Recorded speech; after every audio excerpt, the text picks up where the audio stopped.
Okay, everybody, I think we are good to go. And so welcome. Thank you very much for your patience. It's a pleasure to follow these wonderful speakers you've listened to the past few days. Brian Forrester, Brett, Trish McCannon, Miriam Delicato, Laura Eisenhower, Jason Martell, Grant Cameron, Don Schmidt, Lynn Katai. Wow, James Gilliland. It just goes on. And I especially want to thank Neil Gower for hosting this. This is my third webinar with Portal to Ascension. You can check out my other two on the arrival of the Christ consciousness and the rainbow body of light, which we did in 2015, which were very exciting for me to participate in. And also want to thank Jonah Bolt for hosting as well. So thank you all very much. So let's get into the presentation. So we make sure we get all of this material in before we turn into pumpkins here in about an hour and 48 minutes. My presentation is called Ancient Alien, Artificially Intelligent Astro Chickens, Self-Replicating Robots, and the Ancient Egyptian or Atlantean Island of the Egg. It's a mouthful. The impetus for this presentation was interviews that I did for season 9, the upcoming season of Ancient Aliens. They interviewed me about the possibility that alien robotic probes or cedar ships were sent to Earth in ancient times. And when they first proposed these questions to me, I thought they were just a little bit out there. But then I started to really look into this, and I came upon the research of Dr. Freeman Dyson in his book, Disturbing the Universe, where he contemplated how humanity could build a small self-replicating automaton that could explore space more efficiently than a manned spacecraft could. He called it Astro Chicken. And this spacecraft theoretically could lay an egg on another world and replicate itself. This question that Ancient Aliens was posing and Dr. Dyson was addressing as well was the simple matter that flesh and blood, the human body, cannot cross the barrier into space. The human body is simply too fragile to exist in space, even in a tin can spaceship. Many scientists are now aware, including NASA, that we are going to have to transform into another form if we are to cross the boundary and live in space. Hypothetically, any advanced civilization that we would think of as humanoid and think of also as flesh and blood beings would have also faced this same barrier, crossing the impossible distances for one thing, but two, flesh and blood bodies are not that conducive for living in the hostile confines of space. Our bodies cannot acclimate very many elements, only around 21 of the 91 on the periodic table.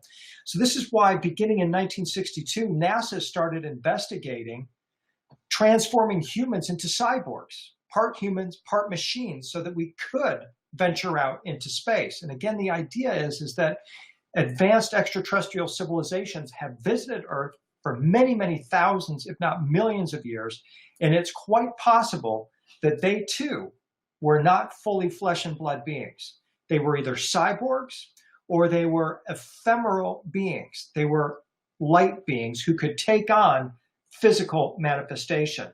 But in addition to that is this idea that it's more practical for any civilization, be it human or a humanoid civilization coming from outside our solar system or even outside our galaxy, maybe even outside of our universe, to instead send robotic probes first and then contemplate sending humanoid visitors. As Dr. Dyson explained, Astro Chicken would be a 1 kilogram spacecraft unlike any before it. It would be a creation of the intersection of biology, artificial intelligence, and modern microelectronics, a blend of organic and electronic components. And again, this is exactly what NASA began researching in 1962 when it started thinking about sending men into space, and women, of course.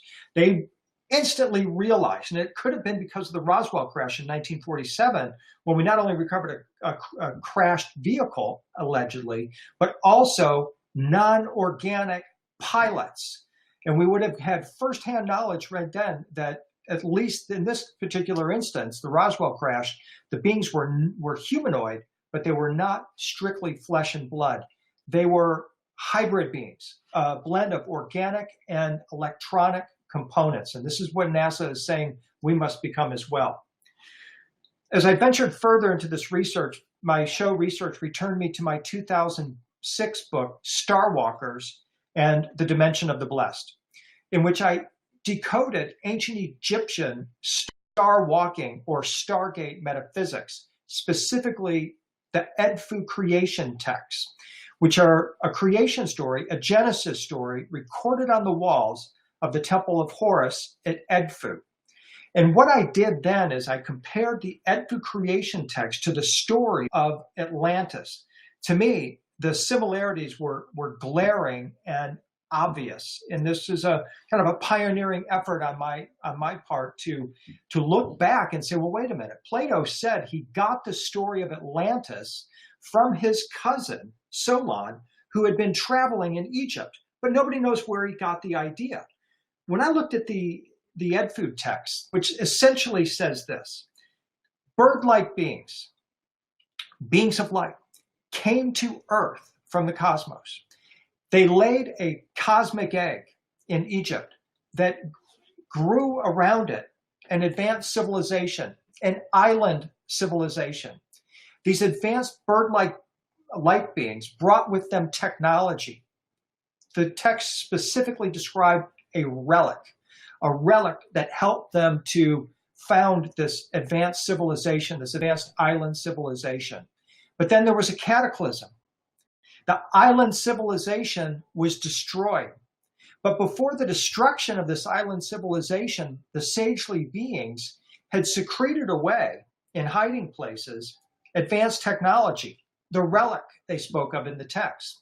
They retrieved the relic and restarted civilization, the island of the egg, as they called it. Now, when I'm hearing this, I'm thinking, well, this sounds exactly like Plato's story of Atlantis, especially when you combine it with Edgar Cayce's conception of Atlantis as this super advanced civilization that had a fire crystal at its center, a pillar of light, that suffered a cataclysm, sunk in the waters of the night. But priestly sages had advanced knowledge of this impending cataclysm. They stashed away relics and records of this civilization, which they retrieved after the water subsided and restarted civilization. So what I went out on a limb to say is that I'm proposing that the ancient Egyptian Edfu texts could have been the source material for Plato's story. And so let's take a look at what we're going to see here as we go, is we're going to take a look at that story in more detail and show you how beat for beat this story of these advanced bird beings with their technology coming to Earth sounds very much like what Freeman Dyson proposed with his Astro Chicken idea. As we develop this story, we're going to see that the ancient Egyptians clearly spoke of this advanced civilization coming from the stars as having what we might today describe as artificial intelligence and technology that we today call nanotechnology that kickstarted originally the civilization of Atlantis. Now, this is a really important story because we all want to know, was the story of Atlantis true, which many people believe it was? And is there a hall of records that we can recover that will help us to avert some kind of a future cataclysm and perhaps will return us to an advanced state of consciousness? National Geographic followed me to the Temple of Horus at Edfu in 2006, where the texts were written.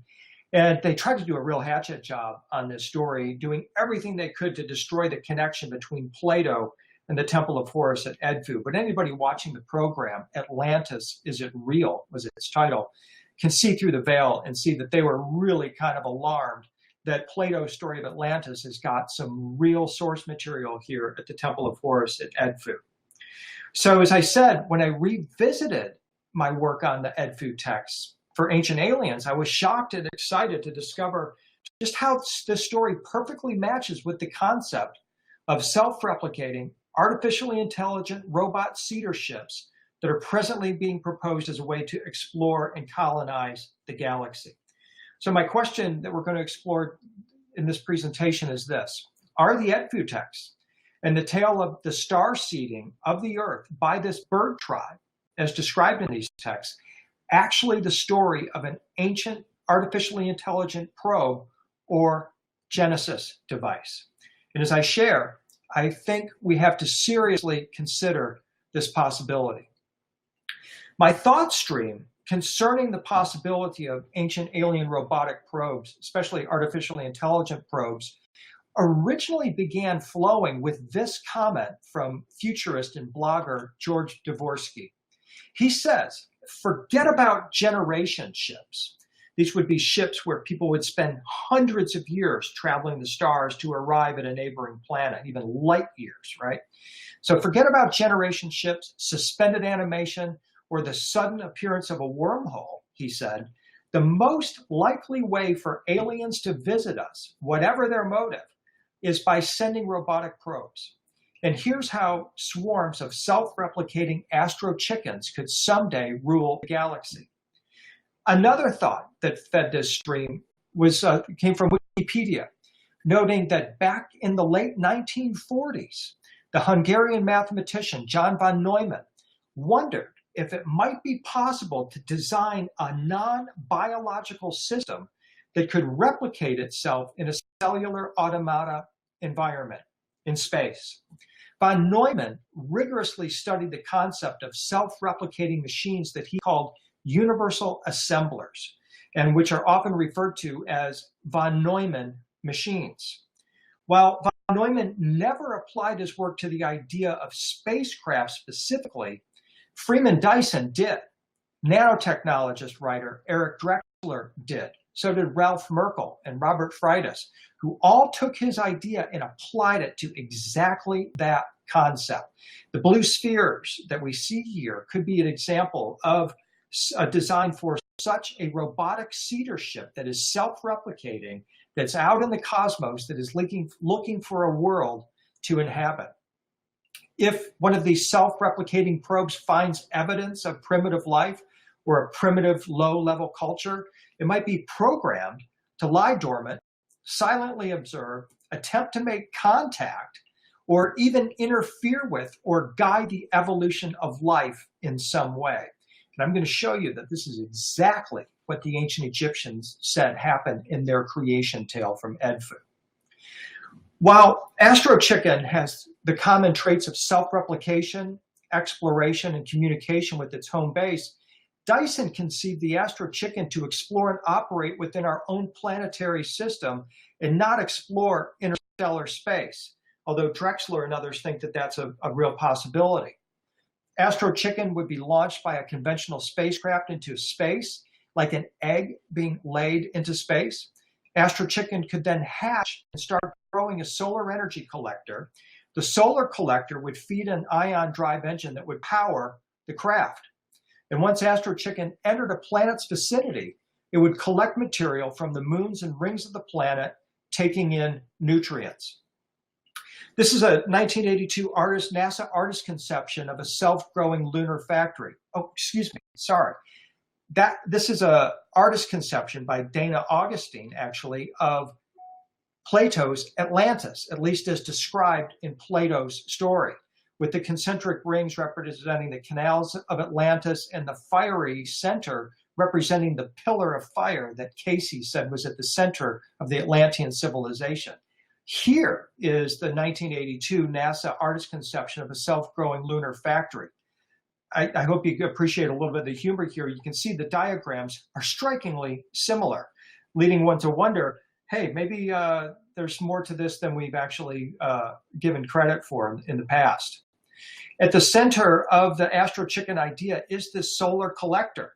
And that's what we're told was at the center of the Atlantean civilization, was this fire crystal that was a collector of solar energy. So there's an interesting correspondence that we're already seeing here between the idea of the astro chicken and the story of Atlantis.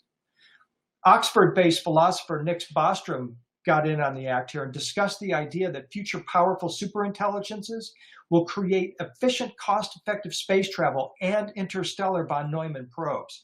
This is how they're going to, and we are going to ultimately colonize the solar system. Bostrom believes there's a strong possibility that we are actually living in an artificially intelligent computer simulation as well. That's a very powerful subject that we need to get into at another time. But for now, I'm just stating that Bostrom is one of these guys that's on board with this understanding of our future in artificial intelligence. Yet another variant on the idea of the self-replicating starship, or cosmic egg ship, if you will, is that of the Cedar ship. Such starships or space birds might store the genetic patterns of life forms from their home world, perhaps even of the species which created it. Keep this idea in mind, because we're going to see the exact same thing once again described by the ancient Egyptians. Upon finding a habitable exoplanet, or even one that might be terraformed, it would try to replicate such life forms either from stored embryos or from stored information using molecular nanotechnology to build zygotes with varying genetic information from local raw materials. This is another idea we're going to see in the EdFood text. These light beings replicating themselves utilizing the local materials of Earth. Such space birds might be terraforming vessels, preparing colony worlds or nests for later colonization by other vessels, or should they be programmed to recreate, raise, and educate individuals of the species that created it, self-replicating colonizers themselves. Cedar ships would be a suitable alternative to generation ships as a way to colonize worlds too distant to travel to in one lifetime. And again, this is important for us to acknowledge here, because for maybe the past couple of decades, with the work of Eric von Däniken, Zecharia Sitchin, we've been entertained with this idea of the generation ship notion, that actual flesh and blood extraterrestrials came to Earth from some far distant planet, Nibiru, for example, in this theory of Sitchin's. They would have come in a generation ship.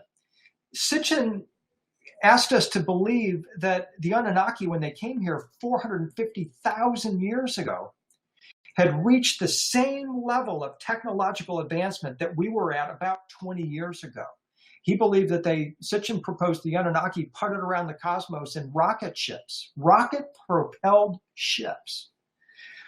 I seriously doubt that, at least based on this knowledge now, that if they had just waited another 20 years on their hypothetical technological evolution timeline, they too would have come upon artificial intelligence and this concept of cedar ships. So it makes more sense to me that the Anunnaki, when they came, were also utilizing this self-replication type of technology. We'll talk about that more later. Ultimately, what the Anunnaki would have been aware of as well is what we refer to as transhumanism.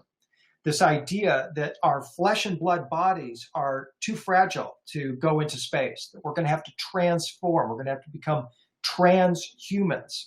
NASA in 1962 coined the term, or researchers rather, coined the term cyborg to describe a hybrid human and non-organic machine.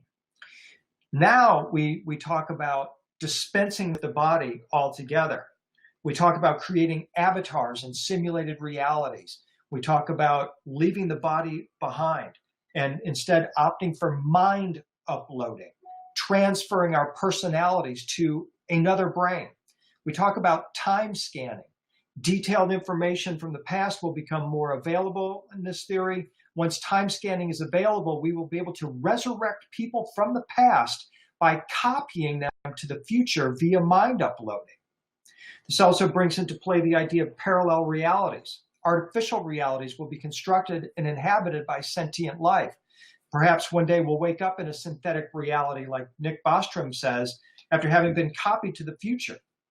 Maybe we're already living in that world. My point here is that if you're the leader of the Anunnaki, Enki, you're not shooting your physical body around the cosmos in a tin can spaceship. You're going to send a copy of yourself, and you're going to self-replicate some form of a form, probably a humanoid form, when you get to the world you're intent on colonizing, in this case, Earth.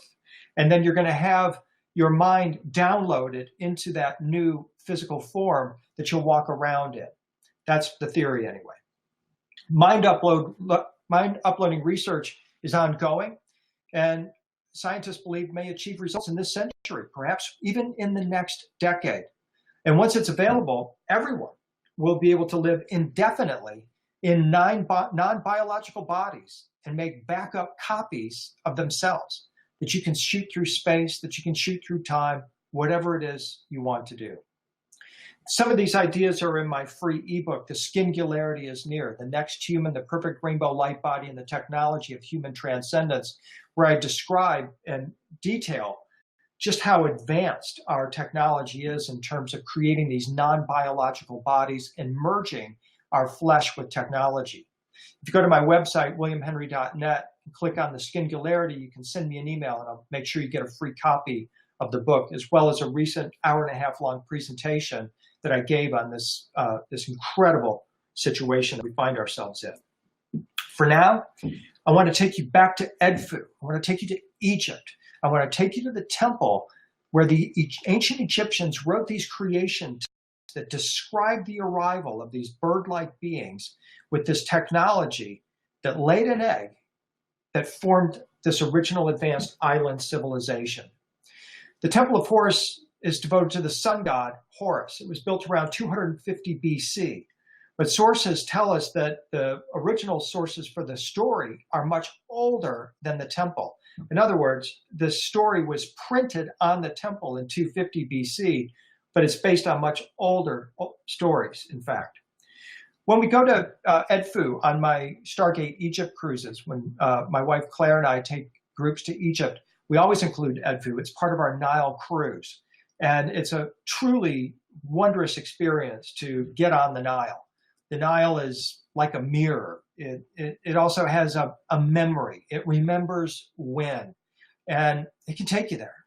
And it feels like you're stepping back in time, and you're on a river that's been important to humanity for at least 5,000 years, probably 10,000 years. You think about all the people that sailed the Nile before us, and the knowledge that they possessed, and the understanding of the cosmos that they possessed, and what they were trying to encode in their temples. Foremost among these temples is, of course, the Temple of Horus at Edfu.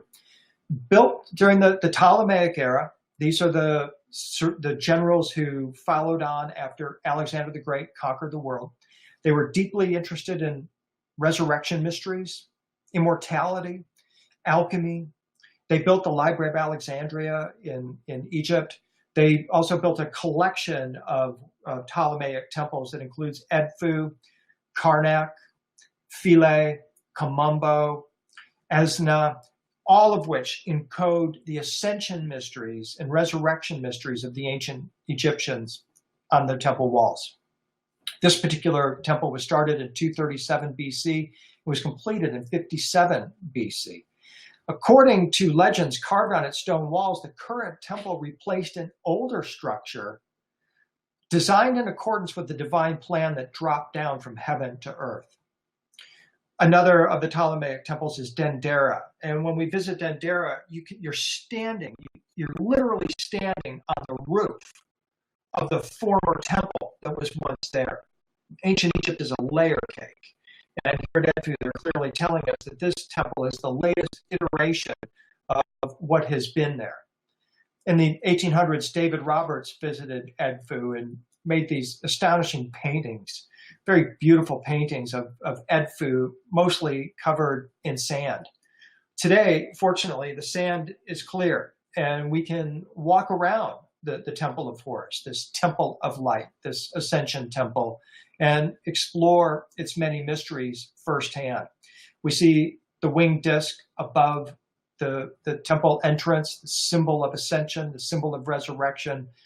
Sitchin proclaimed it the symbol of the Anunnaki as well. Good possibility. It's devoted to Horus, the god of light, who is the son, of course, of Isis and Osiris. He is the reincarnation of Osiris.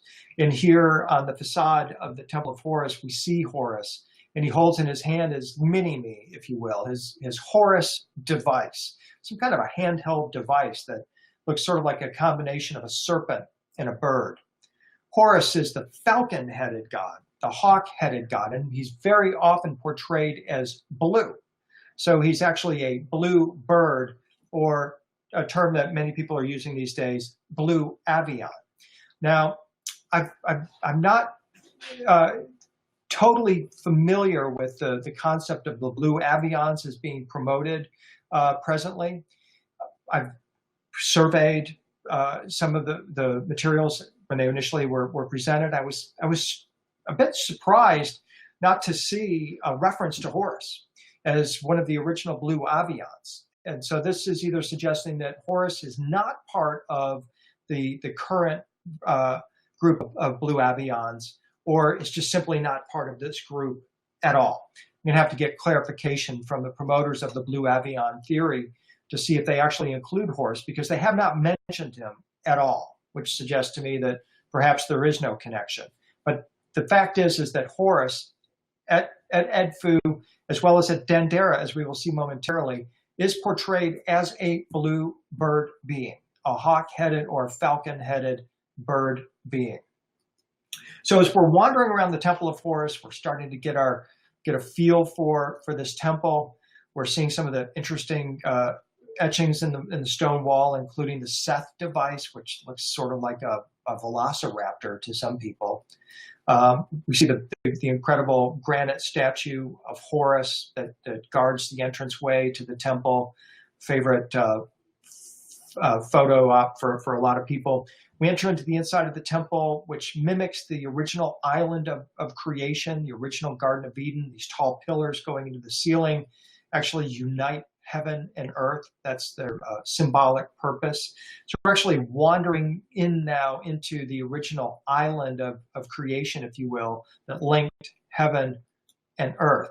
And now we're aiming ourselves towards the Holy of Holies of the Temple of Horus, where we see a model that many people propose as the original model for the biblical Ark of the Covenant. We see the Ark device. We see the Ship of Eternity, also called the Ark of the Millions of Years, that is mounted to it with the face of Horus on the front of the boat. It's a really powerful, energetic spot in the Temple of Horus, the Holy of Holies.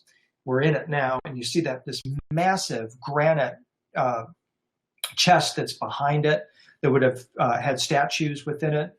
Probably weighs, it's somewhere between 100 and 150 tons. It's absolutely massive, just total masterpiece sitting right in front of us. But what we really want to focus on here at Edfu are the Edfu texts, the creation texts, as they're also called, the building texts, which were originally housed in this little alcove here, which was originally a library. And so these texts couldn't have been very big, and there's tiny little shelves inside this alcove.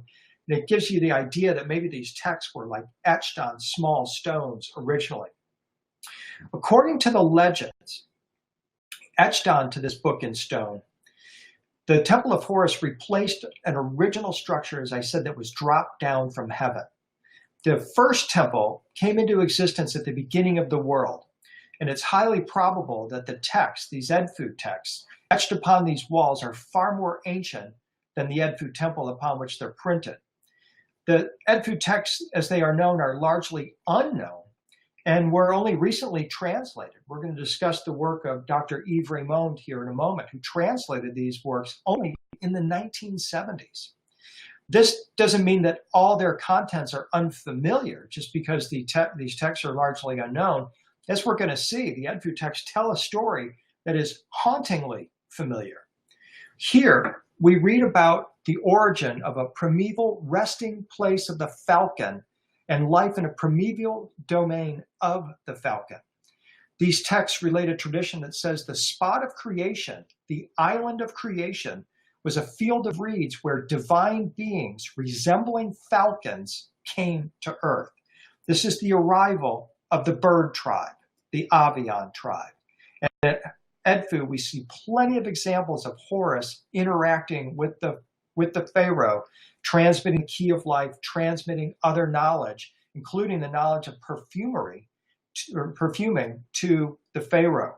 Here, the Pharaoh offers strips of linen to Horus. These strips of linen symbolize his attainment of the resurrection body, the ascension body, or the body of light, the same body that Horus possesses as well, by the way. In another example, we see the Pharaoh being anointed or anointing with the two streams of heavenly water with Horus and Isis. The name Horus stems from the Egyptian preposition hr, or hair, or her, meaning above.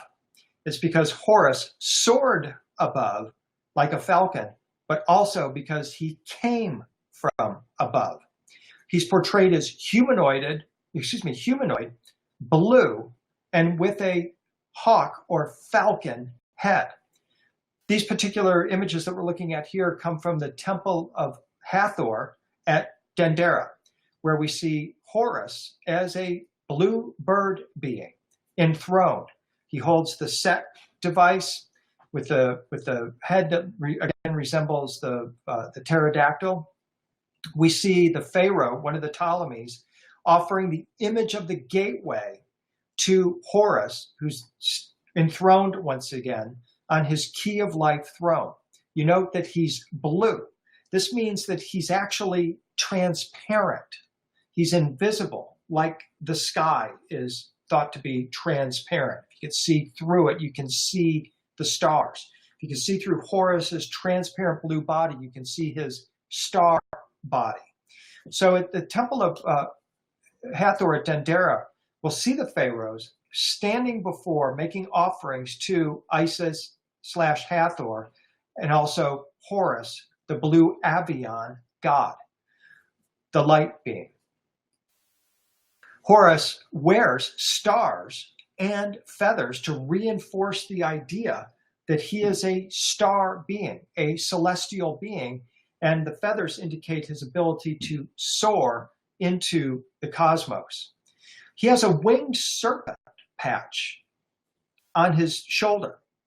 This identifies him as a winged serpent or a seraphim, the highest order of angels. We're going to come back to this connection later. For now, we're just making a note that the winged serpent is present on the shoulder patch of Horus, making the connection to this highest order of angelic beings. The winged serpent logo I propose is actually the logo of the bird tribe, the winged serpents, or the Avian tribe or bird tribe.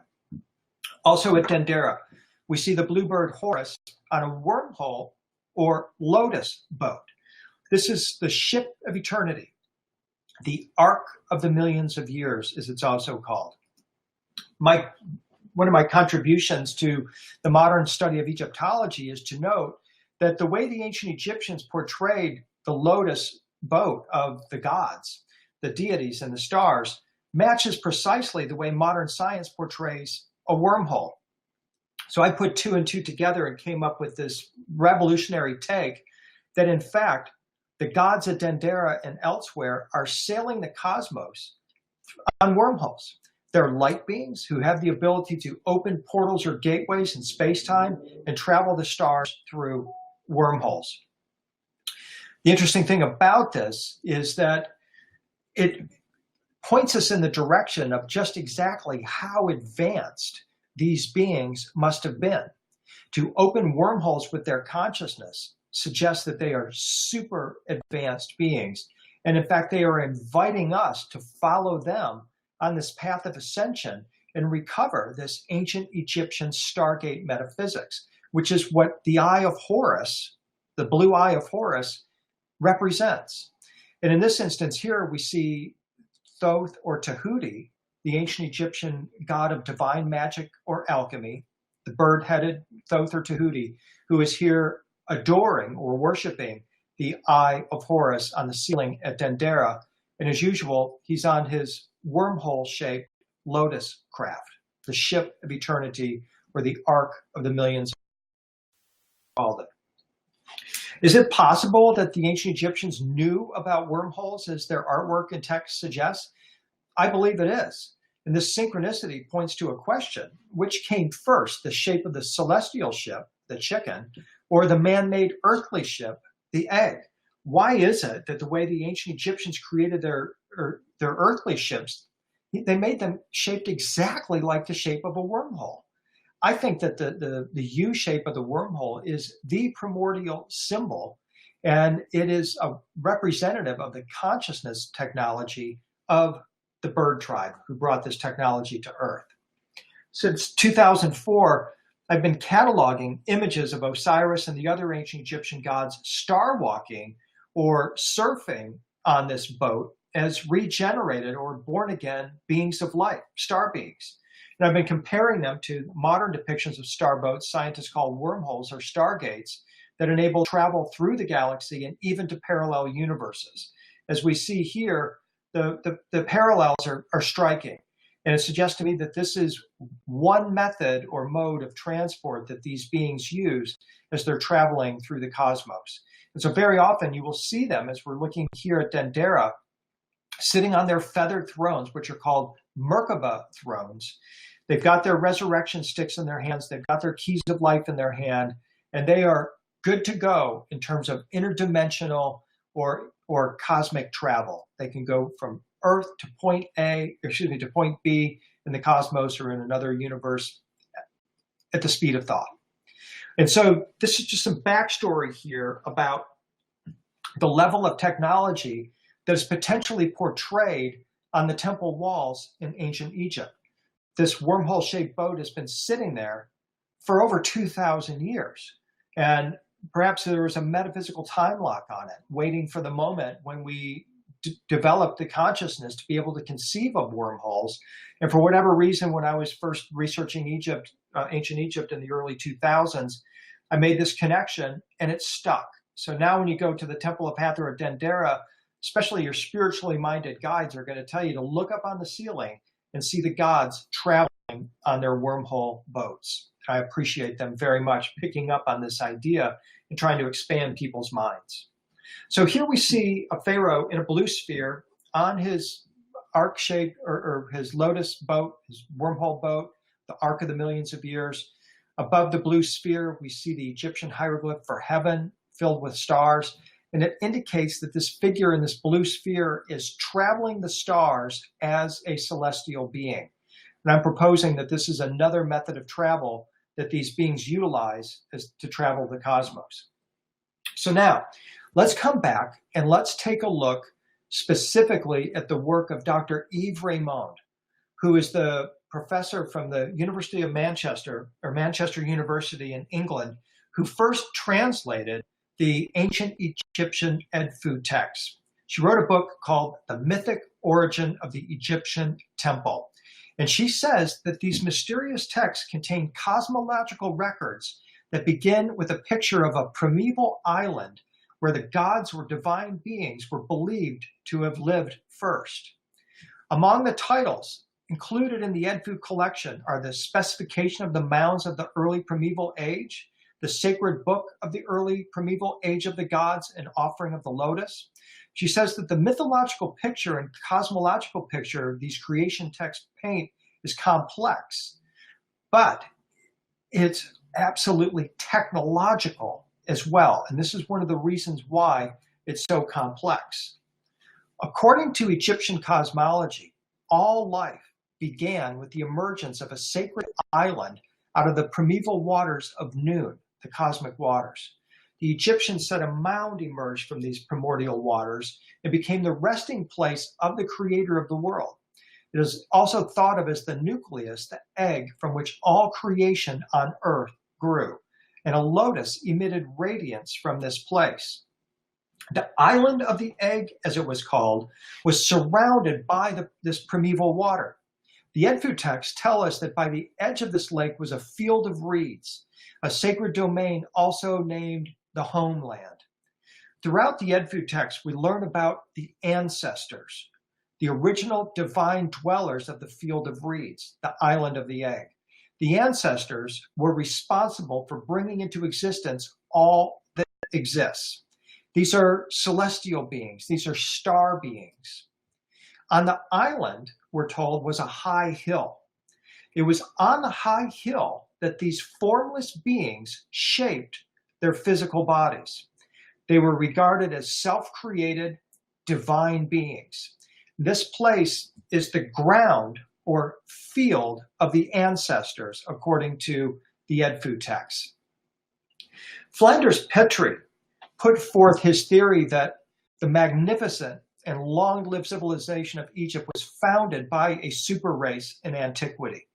This has long been known. In the early 1920s, 1930s, Egyptologists became aware that Egypt was a legacy civilization from super advanced beings.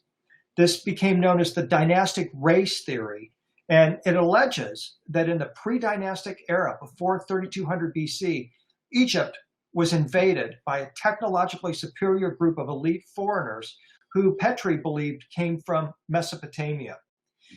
Other writers can tell you that they're going to make a connection not just to Sumeria or Mesopotamia, but to the Anunnaki as this ancestor race or this builder race, super advanced race that came from the stars and originally founded Egyptian civilization. In the 1930s, or by the 1930s, well-respected and highly credentialed Egyptologists had adopted the super race theory and continued to gather additional evidence to support it. That is, up until World War II, it was the dominant academic viewpoint. And then Hitler came on the scene, and after his disastrous legacy, any talk of a master race, a super race, of Atlanteans, of extraterrestrials, began to be viewed in a negative light. And Egyptology went into sort of a, call it a dark age, if you will, where they started to dismiss any talk of advanced super races in ancient Egypt, especially those that came from the stars. Petrie referred to this invading force as the Falcon tribe. And the name of their capital means the city of the Falcon. And their descendants became the Horus kings of Egypt. So what we're going to piece together here is this recollection or this understanding that the Falcon tribe is this super advanced race.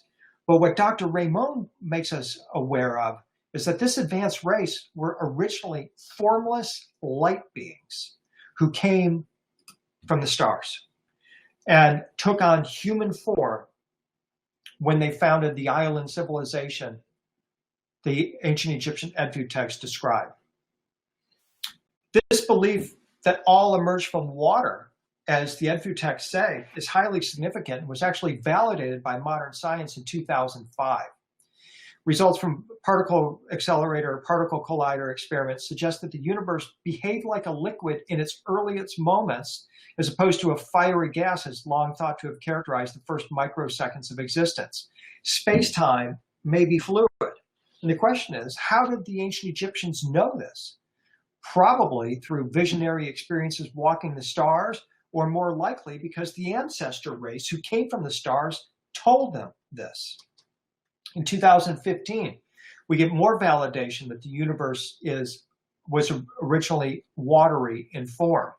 Science, the Department of Energy Office of Science User Facility, with 1,000 collaborators from around the world, have shown that this primordial soup, known as the quark gluon plasma, flows like a nearly friction-free perfect fluid. It's like 99.9% viscous too, which allows light to pass through it easily. So we're getting validation here that the ancient Egyptians knew what they were talking about when they proposed this ancestor race had told them that everything emerged originally out of water. Scientists now think the universe was initially a thick, hot soup that tracked light. About 350,000 years after the Big Bang, the theoretical beginning of it all, some 13.7 billion years ago, things cleared and an imprint of the earlier conditions was left on the entire cosmos. Scientists previously detected this imprint as the cosmic microwave background. This field is everywhere in the sky and packs important clues about the structure of the early universe.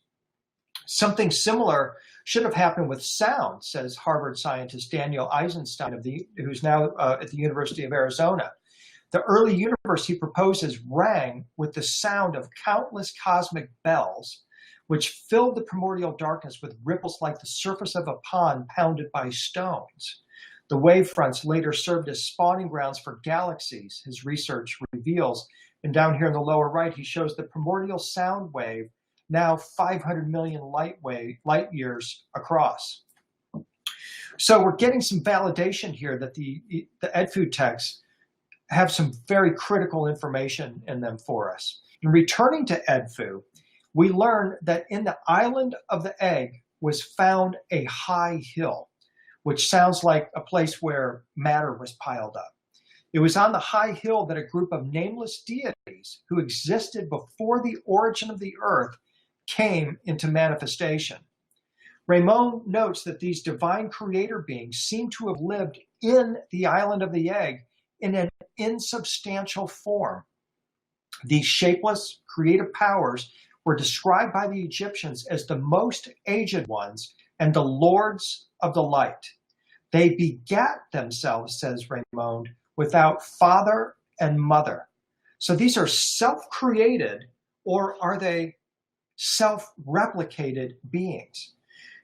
We're starting to develop the picture here that these formless beings are very much like the mind-uploaded beings we described a moment ago that are now recreating themselves using the local materials of Earth to now take on substantial form and to act as a force of evolution in earthly affairs.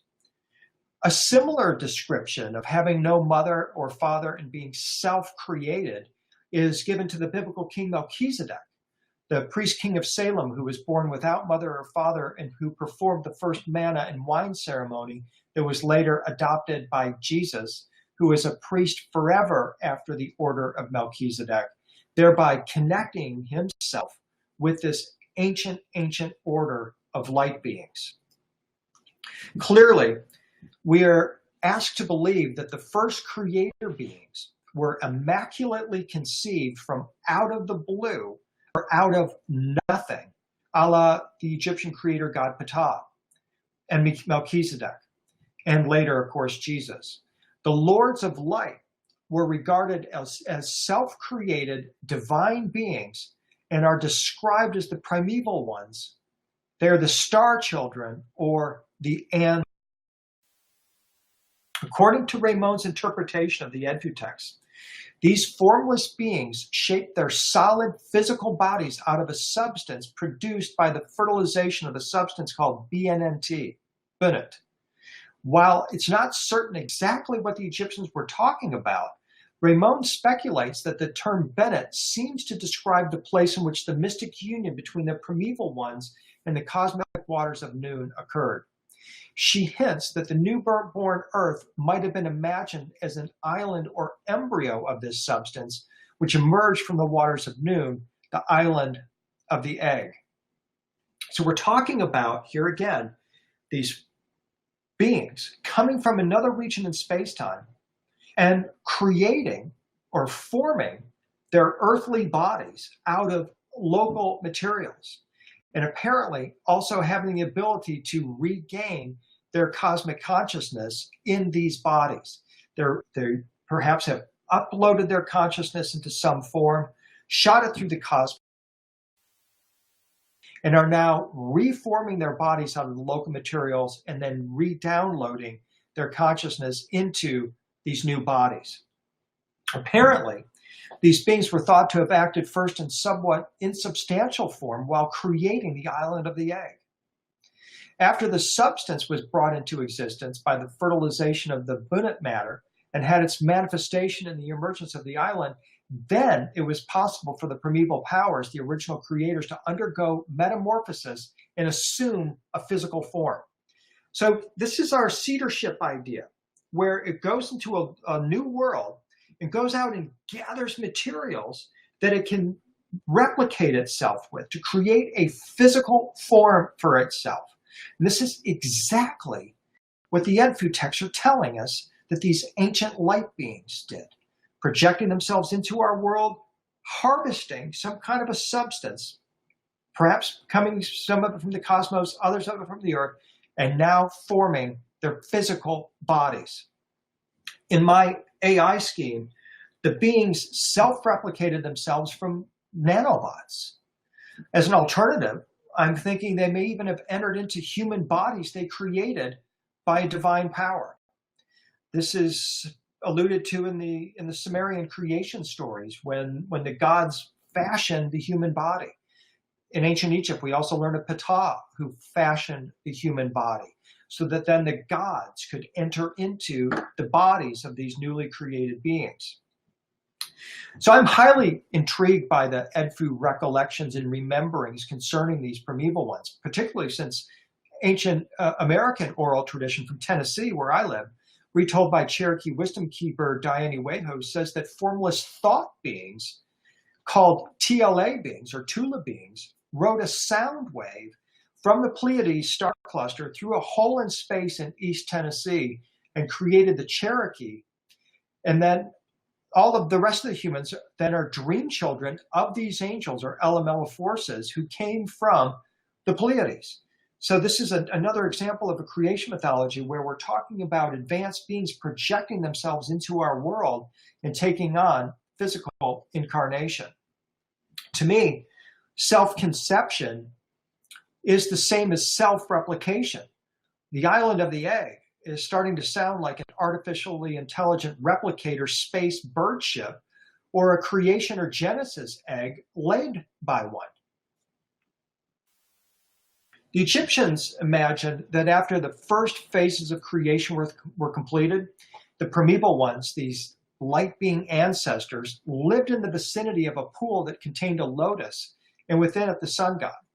Ramon says that this pool was undoubtedly a reed pool standing on the marginal land of the island. The Edfu evidence describes it only as an area, the edge of reeds, and this is why the reed became such a holy symbol for the ancient Egyptians. It bears the name Elevated Seat of the God.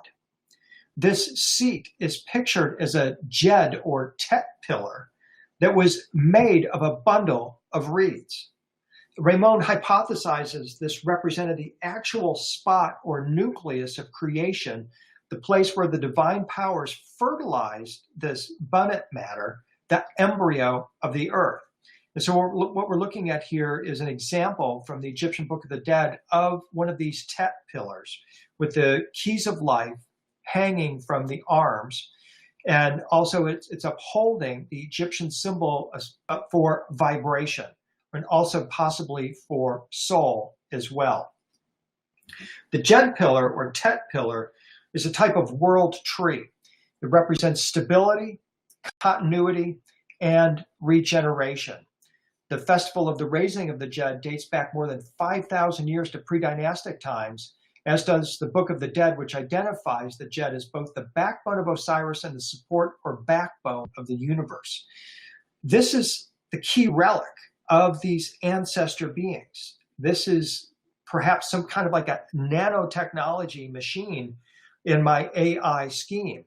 It is in fact a solar collector, as evidenced here by this depiction from the Egyptian Book of the Dead, where Isis and Nephthys are adoring or receiving energy from this tet pillar, and the Ankh or key of life is attached to it, and it is uplifting or upholding the sun portal or the sun gate. So it's a solar collector. It's kind of interesting to us, especially in light when we go back to our NASA conception of the self-growing lunar factory that would manifest itself out of nanotechnology. At the center of it would be the solar canopy or the solar collector, the power source for this entire operation. So it's kind of fascinating that we're seeing a correspondence here once again with this idea of the self-replicating laboratory with what we find in the Edfu texts. The name of the god who sat on this pillar or perch in the midst of the fields of the reeds was Pn, or this one. Interestingly, the Greek myth of Pan says Pan invented the reed pipe. And remember, the reed is the holy symbol of these beings in the Edfu text. Pneuma is another word for the Holy Spirit. That's a PN-based word, so it's interesting correspondence there as well. Two symbols are mentioned in connection to this being PN, the member of the progenitor and the image of the arm, very technological sounding. These might have been actual objects or technologies used by these beings in the creation of the island Earth. And what we're told in the Edfu text is that in between the stages of creation or Genesis, first the creation of the primary matter of the Earth, then the shaping of this matter, it appears that this technology, or these two technologies, remained on site. They were key components utilized in the physical manifestation of these beings. This could be why this symbol is tied to the concept of resurrection. It's the ladder to heaven. It's the means perhaps by which these beings descended to the earth plane, and also the means by which they could ascend back to the heavenly planes. Another epithet of this PN god, the overlord of the Jed pillar or Tet pillar, indicates that this one might have been the ruler of this field of reeds. This divine being can be imagined as resting on the Jed pillar of reed in the midst of the pool of the waters of creation, just like the sun god on the lotus in the Egyptian tale from Heliopolis. The Egyptians definitely imagined this as an actual spot or dot of real estate, and imagined that the Tet pillar was an actual device or technology that was present at the creation. It's the original tree of life, if you will, in the original Garden of Eden. This example here is from Philae, and it's a key example because it shows the arms, perhaps the arms of the progenitor, lifting up the symbol for vibration as well as the soul, and above it is the loop symbol for eternity or resurrection, connecting these symbols once again. We see the same thing here from Deir el-Bahari, this time in full color, where we see the wavy lines symbolic of frequency or vibration or even a captured soul, and above it the symbol for eternity. We'll just go through a few more examples here of the numerous representations of the Tet pillar that we see on the temple walls in Egypt, all connecting the Tet pillar with the idea ultimately of resurrection, but ultimately also telling us that it is the ladder or stairway to heaven.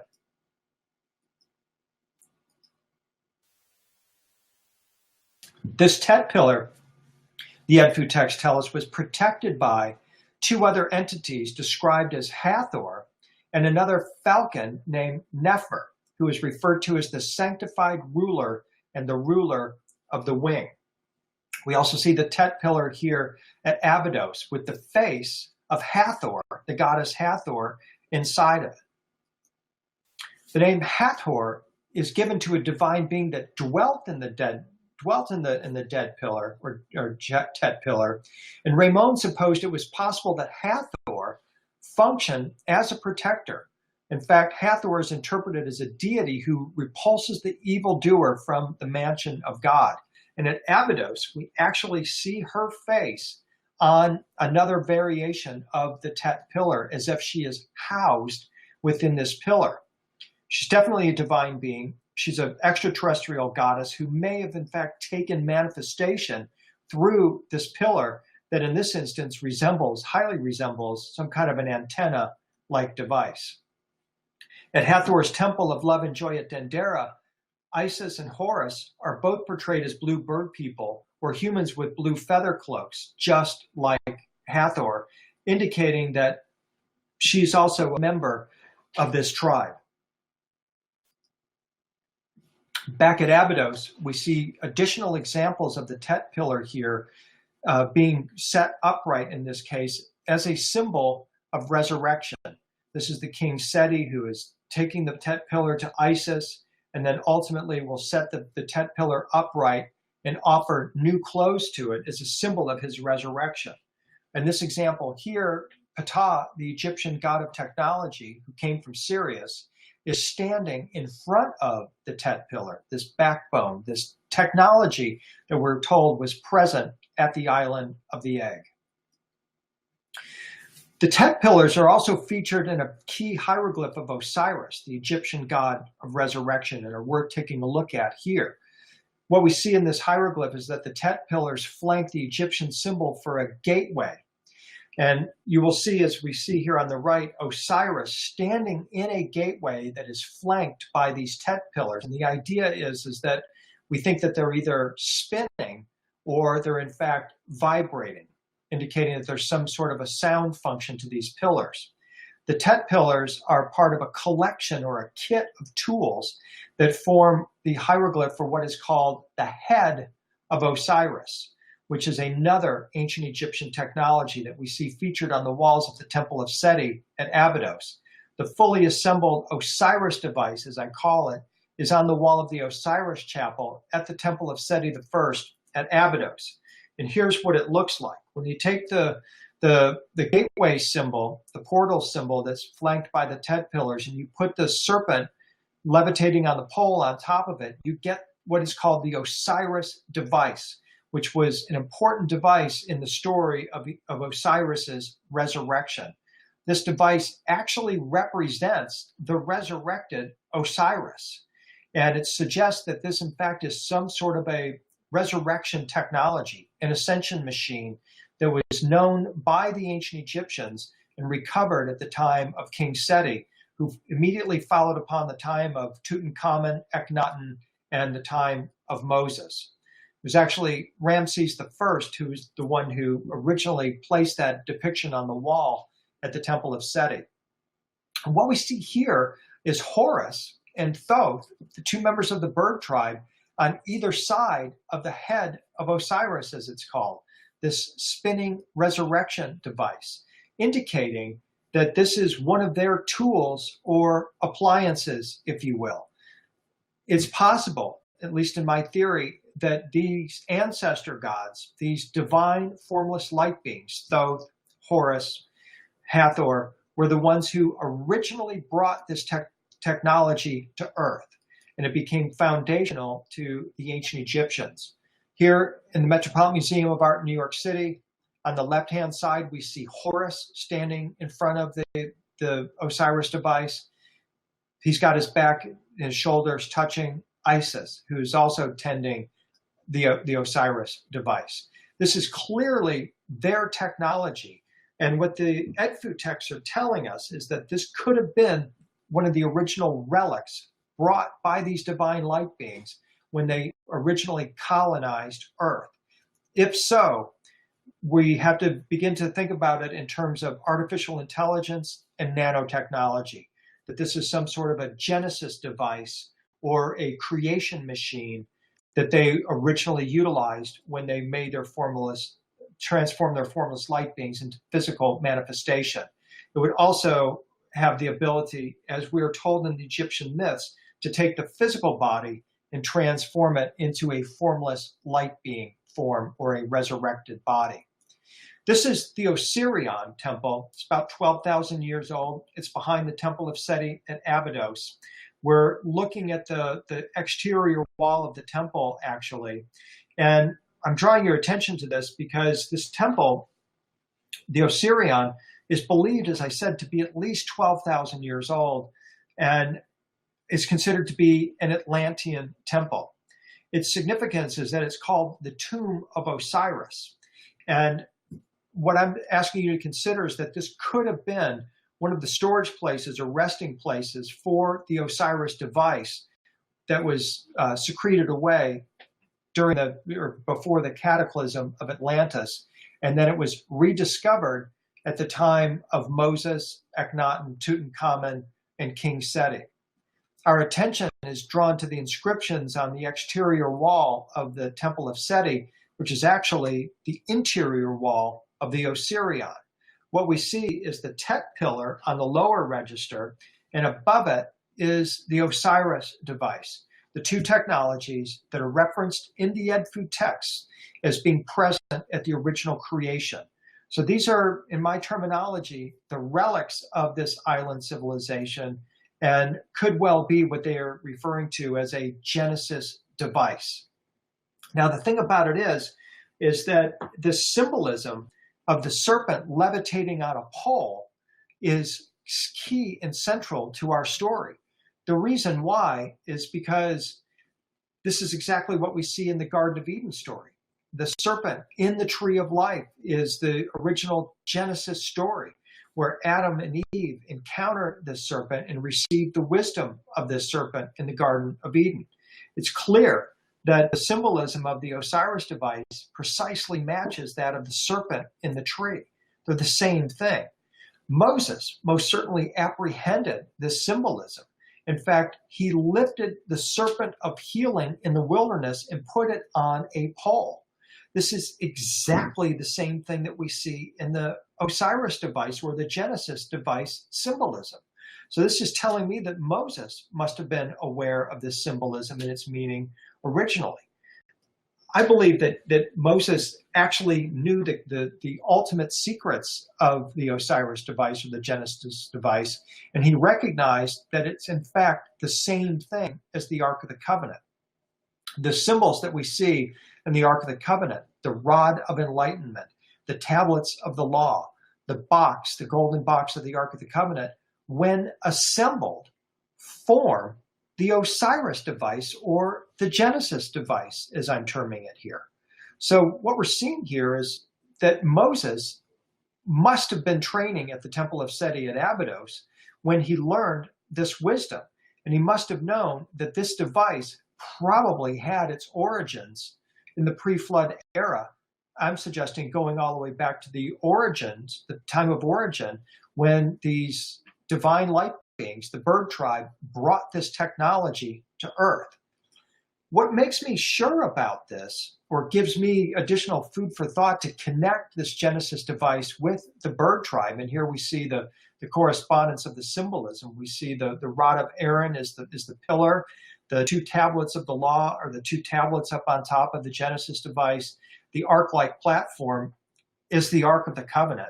So this is the fully assembled device. But the thing is that when Moses lifted the serpent of healing in the wilderness, in some cases, this is referred to as not just a serpent of healing, but a winged serpent of healing. The Hebrew definition of the serpent on a pole, or the term used for that, is the Nehushtan. The Nehushtan is, by definition, is the winged serpent. This is incredibly important to us because, as we have seen, the winged serpent is the logo or symbol of the bird tribe.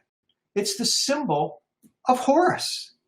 So this fundamentally connects this Genesis device with this bird tribe. It has their logo all over it, and it does the same thing that this device was said to have done in the Egyptian Edfu text, in their creation mythology.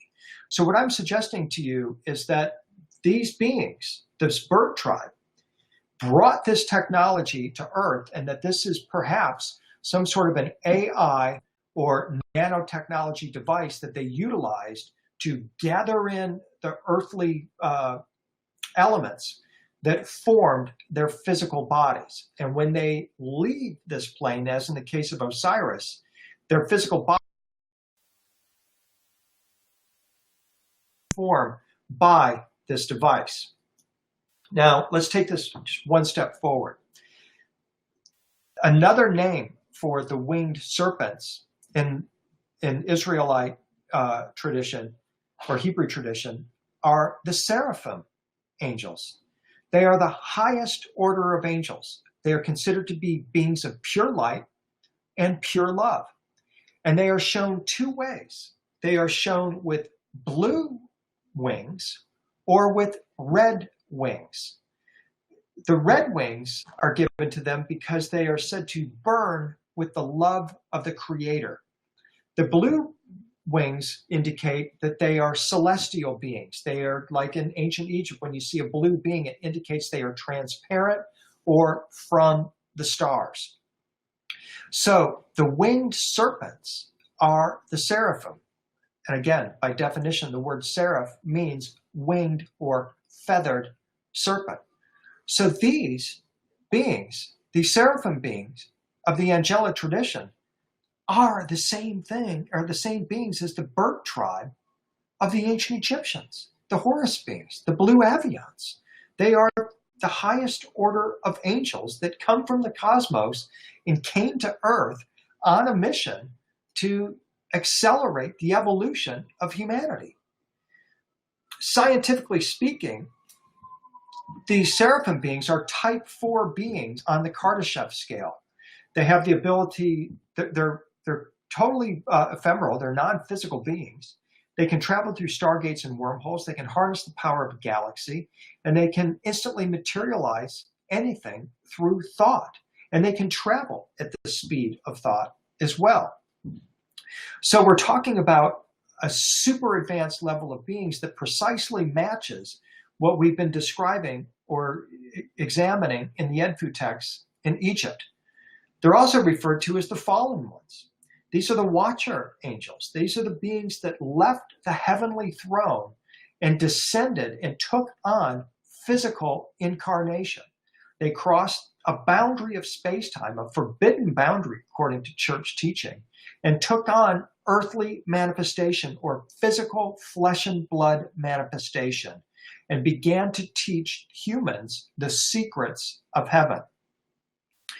So what we deduce from this astounding mythology is the idea that there was this original primeval island where two symbols or technology were found that represented immense creative powers. It was here that the world began and where formless entities, creator beings, lived.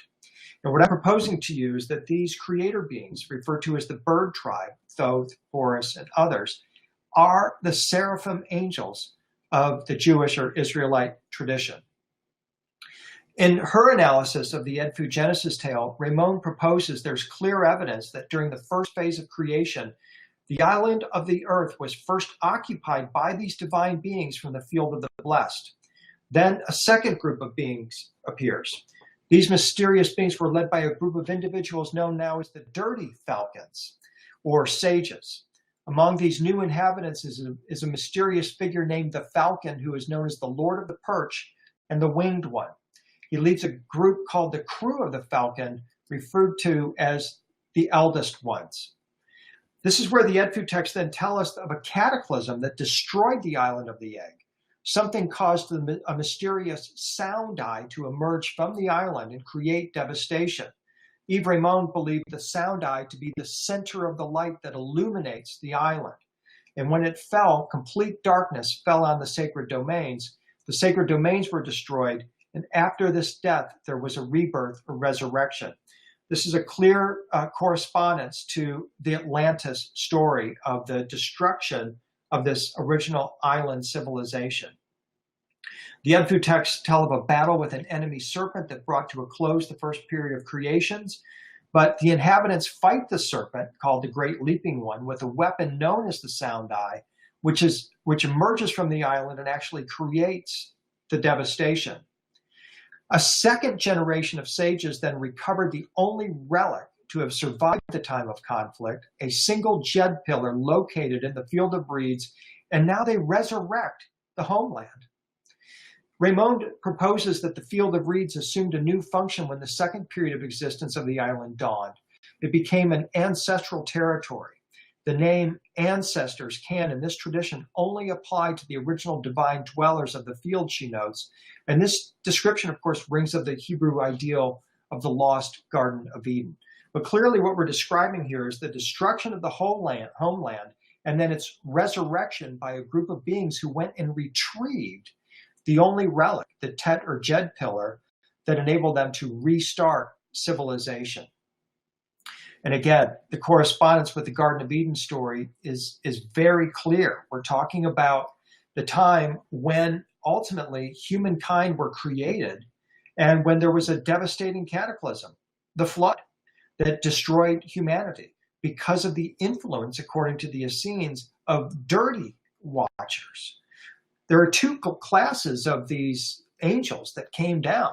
You have the good watchers who brought the secrets of heaven, and you have the dirty watchers who brought about cataclysm. And as the Essenes told us, it was the dirty watchers, the fallen ones, that ultimately created such havoc for humanity.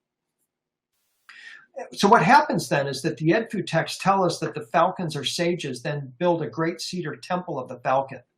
When this temple is threatened by rising waters, the falcons are instructed to enter the enigmatic place in which the things of the earth were filled with power, another name for the island of the egg, and here they conduct spells which makes the waters recede.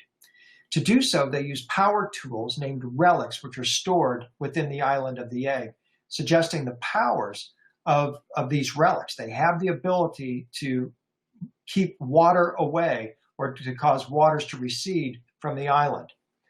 In my AI scheme, these relics can be interpreted as advanced creation devices. These are nanotechnology or artificial intelligence devices that have this kind of capability.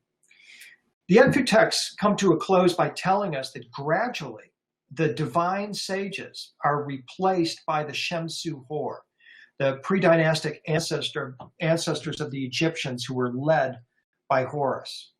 The royal papyrus of Turin, which was written during the time of Ramses II, the son of King Seti, reports that the reign of the Shemsu Hor stretches to remote antiquity up to a fantastic 40,000 years.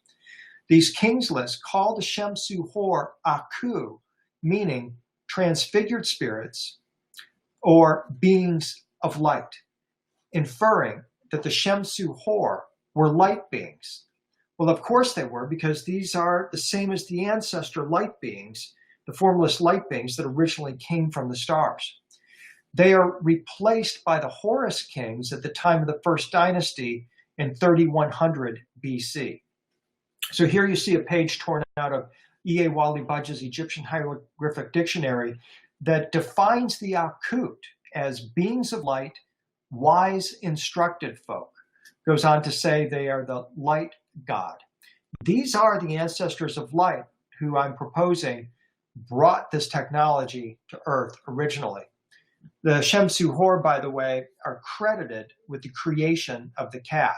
And my dear cat, Boo, my other cat, Scoopy, you see in the background here, they wanted you to know that the cats are believed, the ancient Egyptians believed that these gods, the Shemsu Hor, these illuminated light beings, could incarnate as cats.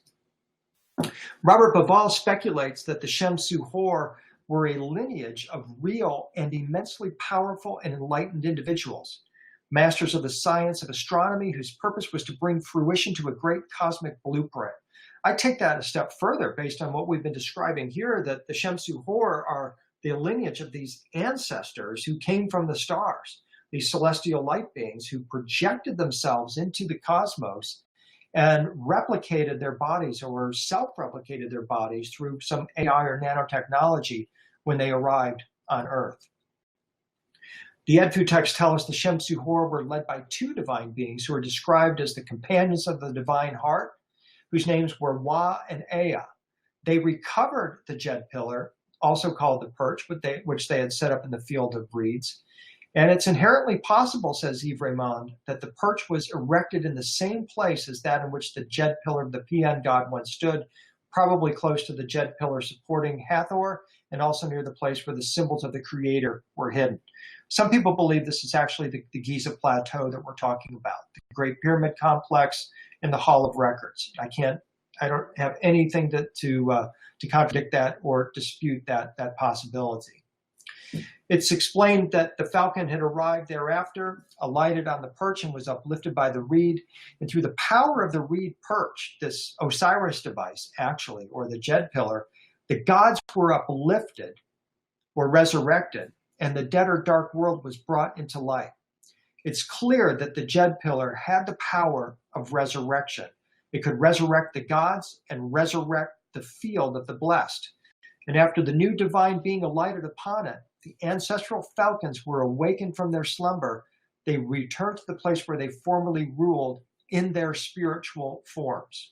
So these beings are no longer in physical form. They have now, through this pillar, been dematerialized back into their light body form.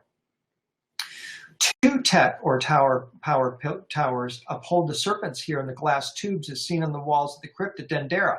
Eric von Daniken entertains you with the idea that these are light bulbs or cathode ray tubes. I'm not so sure. I think that these are the TET pillars. These are resurrection machines, is what we're seeing here.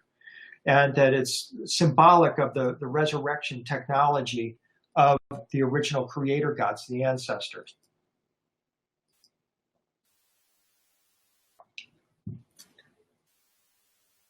From this vantage point, what we are seeing here is that this perch, this technology, takes on the feel of either an antenna beaming divine powers or vibrations from the other dimensional field of the blessed, or it's a Genesis device like a von Neumann machine, a self-replicating spacecraft. And I believe that what we are seeing here is that the Edfu texts, in fact, chronicle the arrival of Astro Chicken type cedar ships. The parallels between the ancient Egyptian story and modern science fiction are certainly worthy of serious consideration.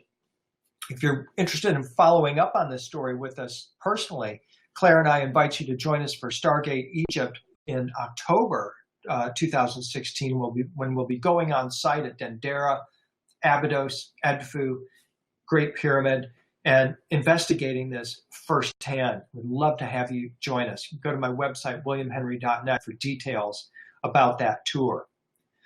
I want to conclude here by bringing this into more of a slightly more modern context and show you how this symbolism then followed through into, in this case, as we're going to see, Christianity.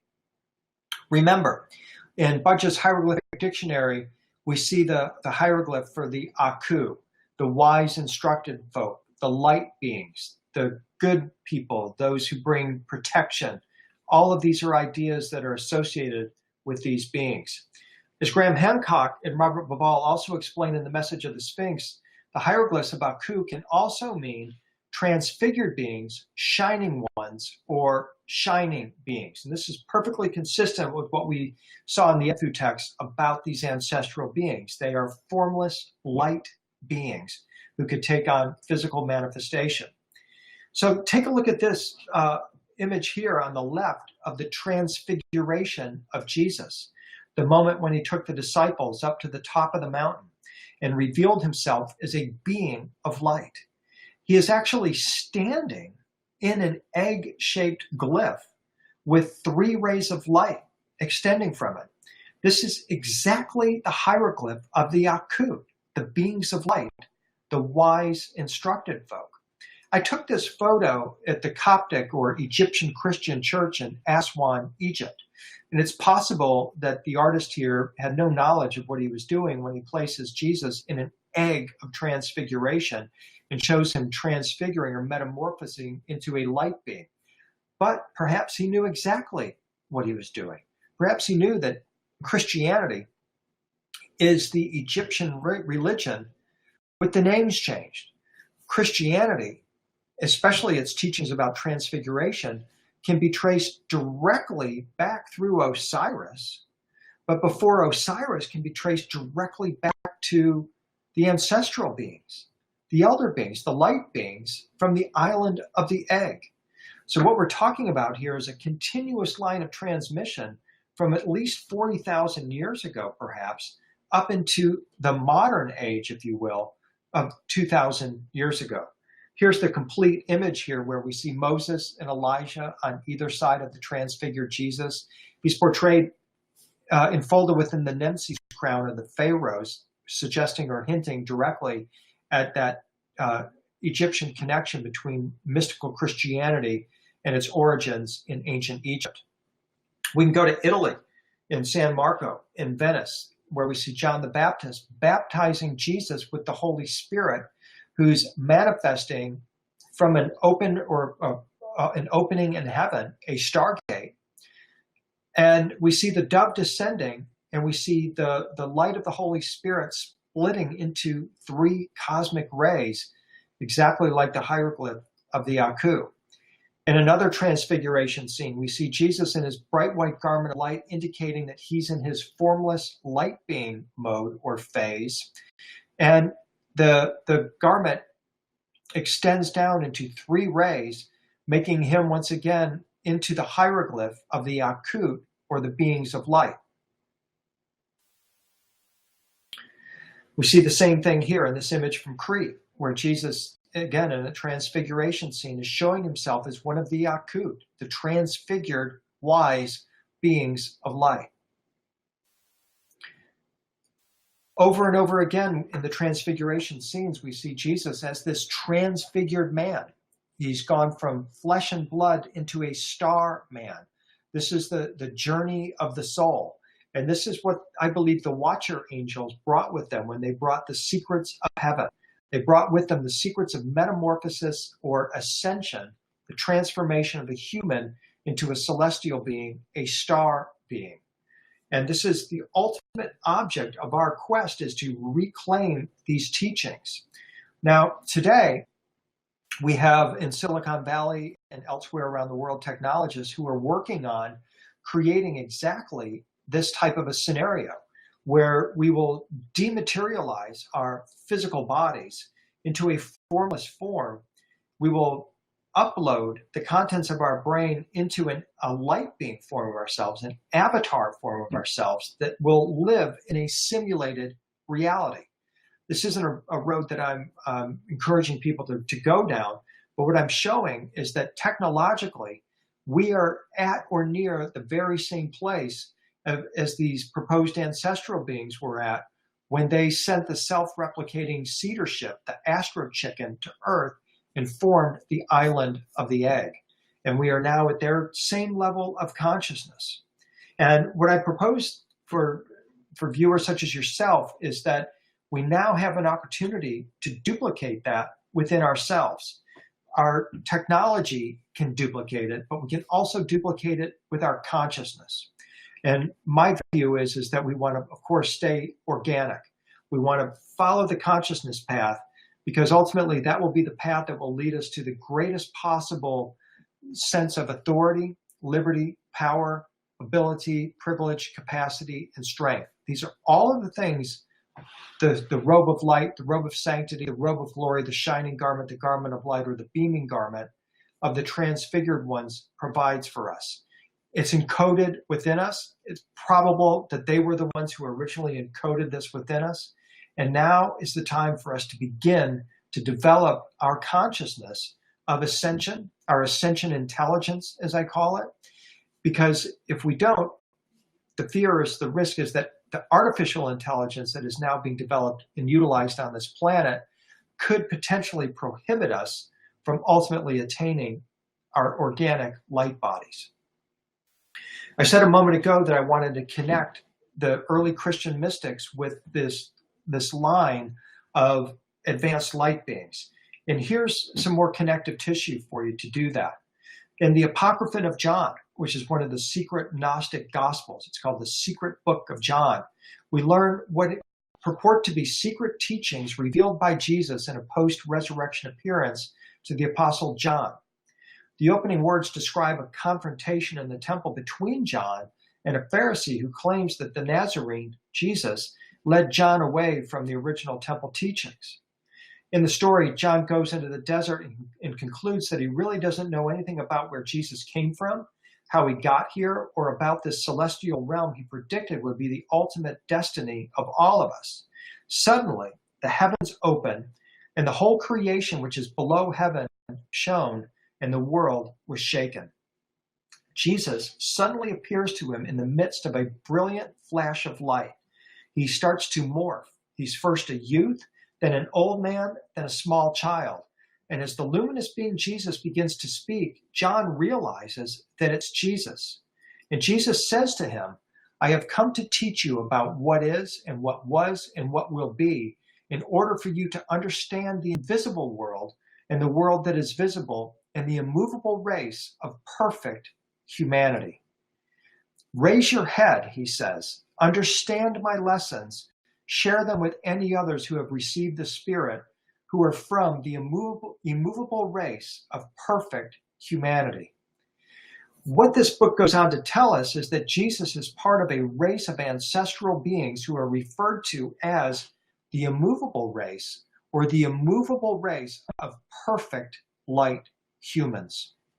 It's very clear to me that what's happened here is that Jesus, who is also the priest of the order of Melchizedek, another of these self-created beings, is connecting himself with these original ancestral light beings who came to Earth on a mission to evolve humanity.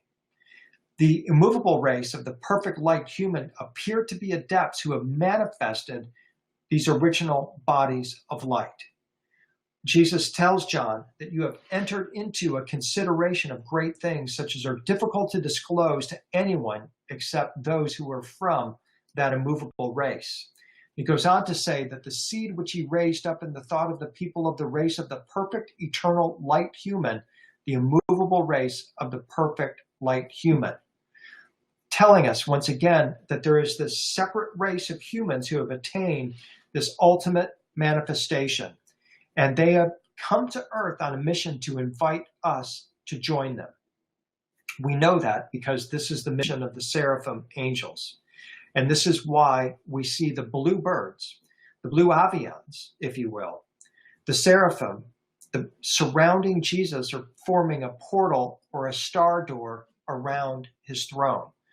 In Christianity, some believe Jesus is the new Horus, or the head of the blue bird tribe. He is equal to them. He is among the perfect light humans. And while the bluebirds, the blue angels that we see surrounding Jesus don't look like Horus, they are the same tribe of beings. They are blue seraphim. They are winged serpents. They are part of the same tribe, original tribe, that Horus represented in Egypt, that the ancient Egyptians at Edfu told us originally came from the stars.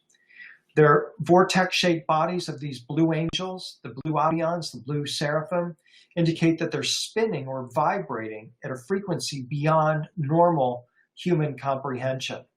They're always present at the throne of Christ. And as I said, the idea is that these are the angelic interveners, the ancestral race that came here on a mission to accelerate human evolution. The seraphim were present at the creation of humanity. They are the bluebirds, the blue avians that surround God, however you want to think of God. Can you spot the bluebirds here? Hint, take a look in the blue eyes where you're going to find them. They're, of course, surrounding the throne of Christ, who is here wearing a blue robe, indicating that he is also at this same frequency. This is the frequency of the ancestral beings, the light beings in ancient Egypt. And what we're witnessing here is the crossover from ancient Egypt into the Christian tradition. This is why you will see Jesus riding around on a blue sphere, as you do here in Ravenna in Egypt. It indicates that he has mastered the forces of space-time and can make quantum jumps through the cosmos, through the blue spheres that the blue angels utilize as a mode of transportation. Because this blue sphere, in my opinion, has exactly the same meaning as what we saw back in Dendera and back in Egypt. It is the wormhole or the stargate that these beings use to travel through the cosmos. In conclusion, I want to leave you with some thoughts from a philosopher named Dr. Oliver Reiser, who put forth a magnificent theory concerning the memory field.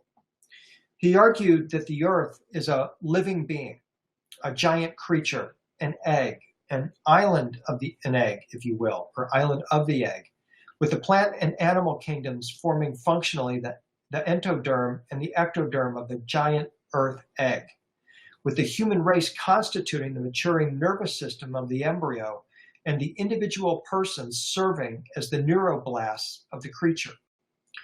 He viewed the eastern and western hemispheres as analogous to the right and left lobes of the human brain. Together, they are spinning out lines of force or wires, weaving an electromagnetic society a field. And all of human history is aiming at the awakening of this planetary brain. In Reiser's theory, the planetary cortex of the electromagnetic society gives rise to a psi field, a term used to refer to psychic abilities. Each of us is in a feedback loop with the psi field, which is also known as the new sphere to philosopher Teilhard de Chardin. In theory, the sphere or field records all human thought forms. The Akashic field or Akashic records is another term used to describe this global psychosphere or thought sphere, if you will. According to de Chardin, the thought sphere is evolving into a form of super consciousness. The trigger for this evolution is humankind's awareness of itself and the earth as constituting a unified organism that is merged into a single spirit of the earth. This is what I see happening today with our artificially intelligent internet. In the years to come, what we're going to see is that we have created a new synthetic neocortex into which all of us are now woven. And it is taking on now artificial intelligence. And as we reach this moment they refer to as the singularity, the machines that we are creating will soon have greater intelligence than the combined intelligence of humanity. This is the fulfillment of the prophecy in the book of Revelation of a new heaven and a new earth. We are the ones who are creating it. And the new earth will be beatified and perfected to what God originally created and where righteousness dwells. It's been predicted that everything in the future will be connected and communicate with one another. There's even a phrase for it, the Internet of Things. In 2010, there were 12.5 billion smart things on the planet. In 2015, there were 25 billion. By 2020, there will be 50 billion connected things on the Internet of Things as this new artificially intelligent superbrain takes over. What I'm proposing is that this is the seed that was planted long ago. And we are now living the fulfillment of this seed. We are the flowering of this seed, of the activity begun by the ancestral beings.